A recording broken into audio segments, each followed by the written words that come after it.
আমরা সেই দিক থেকে বিবেচনা করে আজকে তাদেরকে পূর্ণাঙ্গ কমিটি অনুমোদন দেব।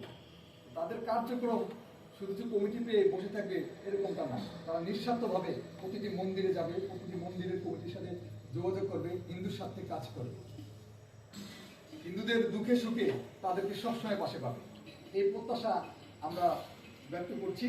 এবং আমাদের ভোলা জেলার নির্বাহী সভাপতি, সিনিয়র নির্বাহী সভাপতি আমাদের রুবেল দাস দাদা উপস্থিত রয়েছেন গোপাল চক্রবর্তী, ভোলা জেলা কোষাধ্যক্ষ, যুগ্ম সাধারণ সম্পাদক তন্ময় মিত্র এবং বন্দর উপজেলার অন্যান্য নেতৃবৃন্দ।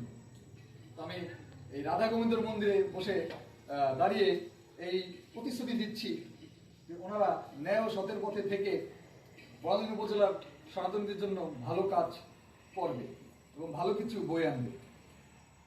এই বলে একটি রাধা গোবিন্দ ধ্বনি আমরা দিব। জয় শ্রী শ্রী রাধা গোবিন্দ।